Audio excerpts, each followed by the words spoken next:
Mun kula terangno riyen nggih masalah kontroversial Nabi Khidir. Terus kula niki rungono tenan nggih kersane boten salah paham. Nak jenengan dadi kiai syariat niku apike nggih protes. Pokoke nek ora cocok nggih napa? Protes. Niku misale boten saged protes teng fisik, tidak bisa diekspresikan secara fisik, ini juga protes secara hati. Nane ngaji niki diniati taqarrub ila Allah taala. Wis kula yo ora kepengin sugih, ora kepengin populer, soalé kula ngaji niku kepengin taqarrub teng Allah. Jenengan nggih kepengin taqarrub teng napa? Pun jenengan ngandel kula. Ke mati yo dhewean ngadepi hisabe pangeran nggih napa? Dhewean. Berapa? Ngerti takdir jenengan ikhlas nggih ketemu kula teng swarga, mereka ketemu yen neraka. Utawa beda kelas, muga-muga ora ketemu mergo beda napa? Nah niku ana sik. Kula niku ora ngarah dadi wong saleh nemen-nemen, mesti kandhani kanca kula wis Agus, gak usah saleh nemen-nemen tapi mari awur nabi sungkan. Jadi maksudnya nak saleh nemen-nemen kan swargane ambek para nabi malah ra iso rokokan, ra iso bu. Pokoke sementing swargane biasa itu sing kok pancet rokok-rokokan. Tak angen-angen nggih masuk akal lho. Jadi kowe keliru nak ambisi ning swarga kelas A, kok malah napa? Sungkan. Ora iso kelon ngene napa? Sungkan. Di swarga menjadi anaknya sementing boten napa tangan rokok. Anak kangen kanjeng Nabi kadang-kadang sowan, tapi aja awor mari napa sungkan. Niki kalau terangno nggih. Niki rungono tenan nggih. Nabi Khidir itu tidak bisa diikuti dan dia memang salah secara pandangan syariat. Mulane umpama kula niku ditakdirkan ditawani pangeran, "Hak kowe sowan Nabi Khidir apa sowan Nabi Musa?" Saya tetap milih ngidolakno Nabi sinten? Musa. Iki perlu sampeyan catet. Nabi itu orang kacau bi, numpak kapalnya itu gratis, barang di tengah segoro perahunya dirusak. Kalau tak silai sepeda motor, spionnya nopo dirusak, dicoploki, dipecah. Barang Nabi Musa protes, karpem biye, terus dikai gratisan malah spionnya buat rusak. Dia mau orang belum jawab deh, sesuai perjanjian Anda tidak boleh tanya, ini sesuai perjanjian Anda tidak boleh tanya. Nabi Musa itu jengkel. Dikira dekne iku roh guru sing aneh. Jebule luwih aneh meneh ketika ana cah cilik dolanan tuwekek mati, malah parah to. Mau ngrusak perahu wis aneh, saiki malah luwih parah. Protesnya Nabi Musa, "Mang wis parah, saiki parah meneh, malah luwih apa? Karepem piye?" Ya Nabi Khidir menjawab tok, perjanjiannya enggak boleh tanya. Sebab mlaku-mlaku malih terus Musa bin Khidir iki lesu. Lah iki nunjukno anak Nabi nggih basyariah. Bareng lesu teng satu kampung teng Antokia niku carane janggal-janggal tawa-tawa supaya masyarakat situ memperlakukan dua beliau sebagai tamu, terus ditawani ngombe apa mangan. Dibarno mek penduduk kono, malah meh diusir mergo dianggap wong aneh. Wong napa? Cara mriki mbok dianggap teroris, mbok dianggap wong edan, mbok dianggap wong napa? Aneh. Karena dia orang asing, dua beliau orang asing. Bareng dua beliau mau keluar dari kampung wonten tembok pagar itu, pagar tembok. Dhuwure wau pinten? Satu sediro sampai 50 meter, sekitar 50 meter. Niku bareng pe rubuh ndoyong ngoten. Mbek Nabi Khidir ku umane rada jadung ngene Nabi. Ya keramat ngoten terus didorong saged utah malih. Saged kenceng malih, saged normal kembali. Tapi ngetokno Nabi Musa yang menuso. Jare Nabi Musa, "Mumpun duduk kene medhit-medhit nono tembok rusak mbok dandani." Jare kudu yo opah, maksudnya wong medhit iku kudu dimedhiti, maksudnya wong medhit kudu dimedhiti. Dadi aja gratis, aja napa? Aja gratis. Jenenge la takhatta alaihi ajra. Dadi kon jare opah. Iki nak mulang wong ikhlas ya ikhlas lah, nak mulang medhit ya kudu napa? Medhit. Iki cara teori Nabi sinten? Musa. Dadi nak medhit ya ketemu medhit, nak lomo ketemu napa? Nabi Khidir terus bilang hadza firaqu baini wa baini. Saiki wis perpisahan antarane aku mbek kowe. Lah sesuai perjanjian juga nak wis ora kuat dijelaskan. Akhirnya Nabi Khidir sitok-sitok jelas. Satu masalah perahu ya. Perahu itu wong yatim-yatim sing mempekerjakan perahu. Jadi walhasil teng mriku wonten satu penduduk sing kerjane iku nyewakno perahu. Mergo teng mriku antar pulau, antar napa? Pulau. Lah niku ada satu komunitas orang miskin sing menyewakan perahu. Lah antar pulau iku wonten bajingan-bajingan sing senengane garong perahu-perahu sing layak pakai. Layak napa? pakai. Lah rutene praune Nabi Khidir pengen liwati calon bajingan-bajingan wau nak gak dirusak di garong. Tapi nak ketok sepeda motor ra ono spione rusak ora tertarik. Lah mulane karena pengen liwati garong-garong begal-begal terus dirusak sik praune. Ya tenan dada mergo sing digarong kok sing apik. Jadi kamane misalnya ono mobil kijang 5 sing digarong sing apik, lah sing kacane pecah, spione pecah kan gak tertarik to bajingane. Ya Nabi Musa yo mandek-mandek masuk akal ya ngomong. Yes. Yo pancen ngono tenan niku nanti penjelasannya Nabi Khidir begitu mengke kalau wacana ayat. Lah soal caci cilik Mang. Lagi saya kena mbok tiru. Caci cilik iku tak delok ning aras iku sampeyan nak gedhe berdudak mati kafir. Sudrunge orang kafir. Nak wis mukalaf nak kafir kan kafir tenan. Nak dadi bajingan. Nah, mumpung rong kabeh iki rong mukalaf tak pateni ben gak rusak dunia, lagi ora kena ditiru. Ngono anak coba tekeki. Perkarane koyo sok ben potensinya kan koyo bapake to. Artinya enggak jelas ya, napa? Timbang ra jelas. Pateni lha kok jenenge mulane kula tetep tak protes Nabi Khidir. Cara kula ketemu saiki lah tetep tak protes. Terus nomor 3 lan iki kanca-kanca sing saleh sing kiai tapi melarat iki pelajaran kok. Dadi melarat nemen-nemen iku dosa. Koyo rugen iku dosa, Pak. Soal tembok, nah ini soal tembok benteng, no? Benteng. Nabi Musa kan keberatan, wong medit wajib dimediti. Kon njaluk opah. Lho iku ngene, aku dandani tembok iku ora krana nulung penduduk desa iku gak. Petembok iku ana simpanan emas batangan, wae wong saleh. Wa amal jidaru fakana lil ulamaini yatimaini. Wa kana fil madinati kanzul lahumma wa kana abuhuma sholihah. Jadi kamane kados kula misale tiyang saleh kan kuwatir anak kula ora kelar mondok, ora kelar ngaji. Tak simpenno emas batangan. Niki nunjukno nek wong saleh oleh nabung. Malah nak melarat teman-teman ora pati oleh. Mergo nanti generasine selesai. Tapi nek takdir melarat ya oleh kan wong takdir. Iku nyimpen emas batangan. Calon nggo pembiayaan anake. Iki selama ini kan kiai-kiai sing toriko iku disalah paham rumangsane iku kabeh tawakal terus gak dielmoni. Akhirnya anaknya itu temangsang, kenapa?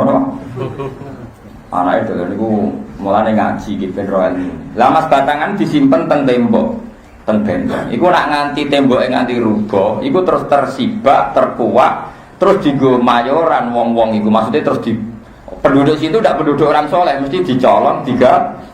Mulane dengan ditoto berarti aman. Berarti napa? Aman. Jadi aku nyelametno tabungane wong soleh. Wa kana abuhuma sholihah. Ini nunjukno anak Nabi Khidir hormat be wong saleh. Wong saleh wis kabudut wae anake jek dirumah Nabi sinten Khidir.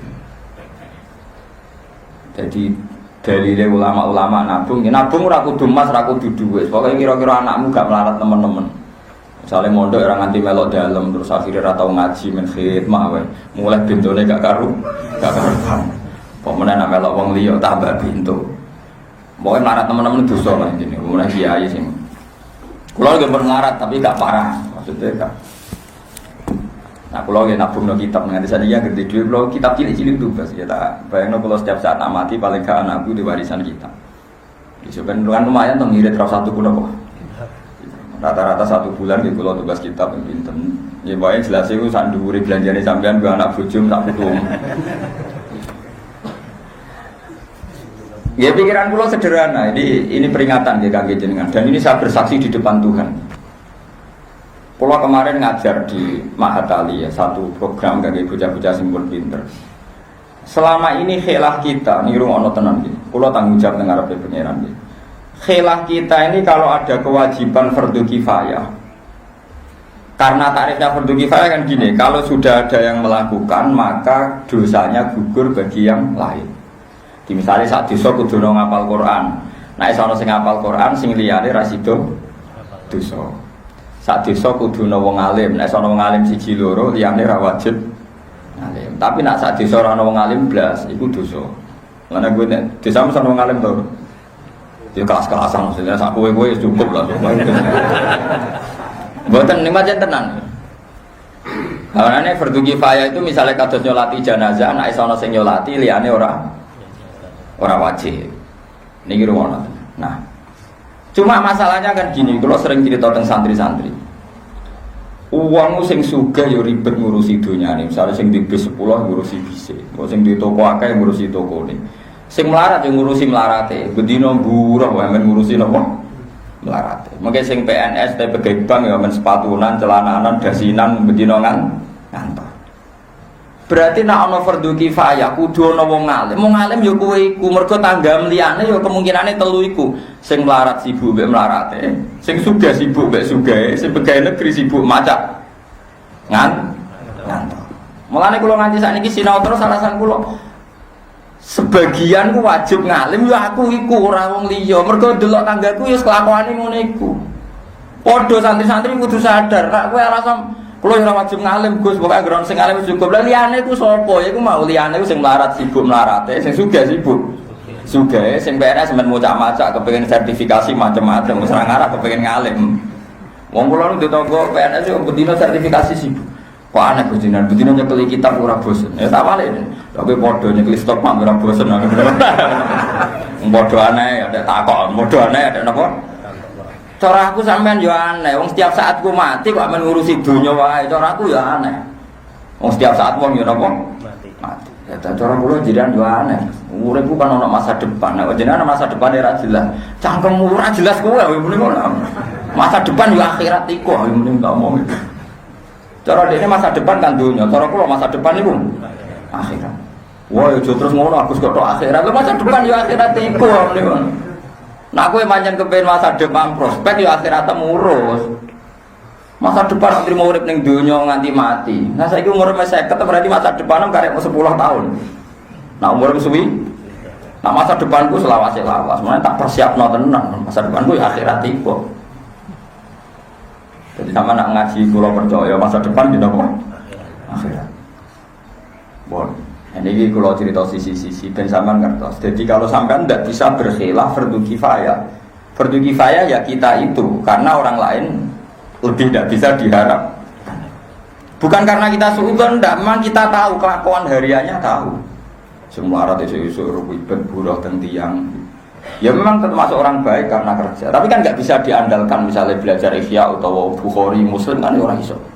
Pokoknya belum sholat pirogi.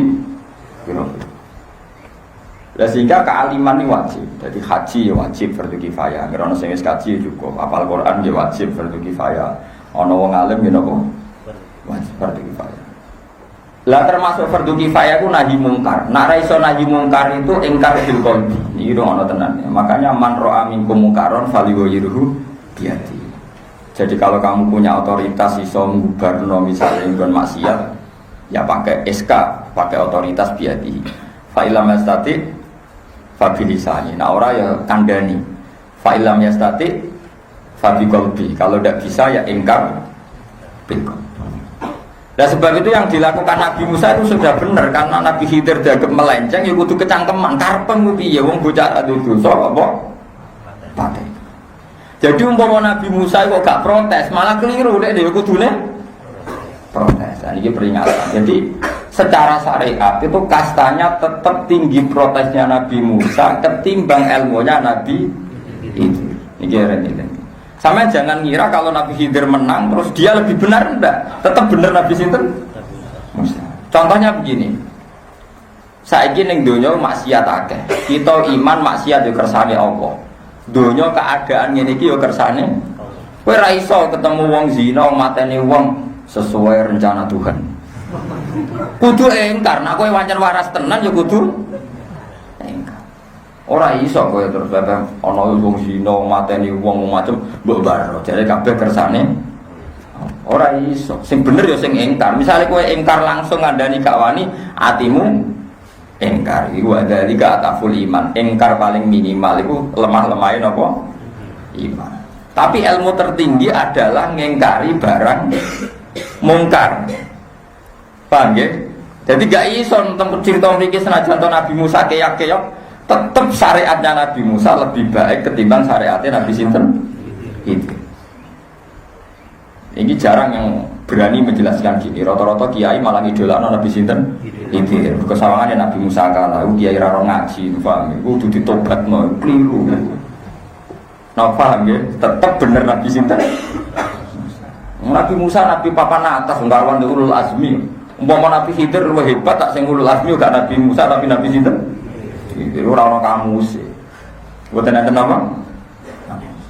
Lah nek syariat Nabi Khidir bener cah cilik sak donya diludesi kabeh. Wong kabeh potensi kafir kabeh. Paham ya? Jadi kira usah muji-muji Nabi Khidir teman-teman. Masa kalau bar ngaji dia Nabi Khidir Allah bukan masalah. Kalau tetap bela Nabi Khidir Nabi Musa. Karena saya ini ulama, saya ini punya tugas ngingkari barang mungkar dan jelas syariat kita persis syariat Nabi Musa. Marra aminkum mungkaron falyughayyirhu biyadi fa illam yastati fabilisan fa illam yastati fabiqul. Terus wadali kata fulina. Lah terus kemudian kalau ada yang tanya gini, ini rumono tenan. Gus, misalnya wong zina, wong mateni wong korupsi, wong maling, iku dikandani gak mendo. Didongakno ning ati ya ora mendo kan gak ono gunane Gus. Kowe goblok nek muni ora ono gunane. Sesuatu yang bisa diingkari kalau diingkari minimal hukumnya haram tetap jalan haram. Misalnya begini ya. Zina itu mulai Nabi Adam nganti kiamat ya ono. Tapi ketika wong nakal disebut lonte WTS minimal tidak jadi wanita terhormat. Jadi minimal ada calonan lurah ya ora pati dadi. Cara pengurus takmir ya ora pati pantes. Tapi nak sak donya iku kok gak ana sing ingkar, gak ana bedane bunyahe mbek wong zina karena wis ora ana sing ingkar, gak ana sing komentar. Jadi tetap pentingnya komentar utawi ingkar ku hukum bagian ala hukmi. Hukum tetap sesuai pada posisi masing-masing. Tapi nak ora ana sing ingkar, engko barang hak mbek batil campur aduk lama-lama tidak diketahui. Tapi kalau ada yang secara bahasa masih ingkar, ini disebut wanita baik-baik, ini disebut lonte. Kan tingkat kehormatannya ya beda, tingkat status sosialnya juga beda. Meskipun komentar ini ora iso dadekno sing lonte dadi tobat. Tapi hukum kan tetep. Padha umpama Nabi Musa gak protes Nabi Khidir, dikira Nabi Khidir membunuh itu sah dan didukung oleh Nabi Musa karena Nabi Musa tidak ingkar. Tak protes Nabi Musa nak menang malah paham ya. Paham ya? Ayo saya ini singgia ini dalam Nabi Khidir kudu tobat lewat penjelasan saya ini kudu napa? Tobat. Umpama Nabi Musa gak protes Nabi Khidir berarti dia tidak mengingkari pembunuhan tanpa sebab. Berarti dua nabi ini berkongsi terhadap pembunuhan. Tapi nek ana sing ingkar kan akhirnya ana dialek, ana napa? Dialek. Mergo jare Nabi Khidir mustainceng ning aras dhewe sampean kafir, dadi apatene cilik ben ra sida kafir. Nabi Musa tak protes. Ya, kesimpulannya kan, iya Nabi Khidir iso nginceng aras, bagi sing nginceng aras, ya ora usah melu mateni kan, mergo ora catetan. Nabi Khidir wani mateni mergo ora catetane, iku ora mesti tok. Ora ora catetane wong sadunya. Dadi mbokno teraken nek Nabi Khidir royo cah iku tok, liyane ya ora ora. Ini penting kula aturaken, dadi jangan sampai kita iku ora ngingkari barang batil. Nggih, mboten ngingkari barang napa? Ini eling-eling tenang. Mulane teng dari riwayat Imam Ahmad bin Hanbal itu Inna Allaha ta'ala la yanzi'u barakatal ardi hatta la yuqala lidzalim anta dzalim. Allah ora bakal nyabut barokah bumi nganti wong dolim ora diomongno napa. Dadi gamane ana koruptor bedino bangun masjid, bangun madrasah. Terus kowe darani wah ini orang baik karena penyumbang masjid dan madrasah. Iku entek barokah bumi napa. Bagaimana mungkin ubarani penyumbang uang korupsi itu tidak miliknya dia? Kalau dikembalikan ke masjid ya uangnya masjid jadi masjid. Orang kok uangnya dia jadi miliknya. Kamu itu salah. Ketika harta itu tidak miliknya dia tidak bisa dikatakan penyumbang. Wong tidak hak. Lah ono maling gak enak. Angger seneng tangane dekne mbak anggap misalnya wong maling masak batangan terus disumbang ke masjid dari penyumbang. Tidak bisa, yang tidak dimiliki, makanya itu benar cara hukum fikih. Yang boleh sedekah itu yang punya milkut tam, memang miliknya dia secara penuh, baru disahkan dia sedekah. Kalau tidak miliknya penuh, tidak sah bersedekah. Lah uang korupsi itu miliknya dia apa enggak? Enggak kan? Berarti dia sedekah ya tidak sah. Bondet ini penting kalau terangkan. Jadi umpama kita ora ingkar koyok Nabi Musa, malah hukum jadi kacau. Jadi api Nabi Musa jenenge pro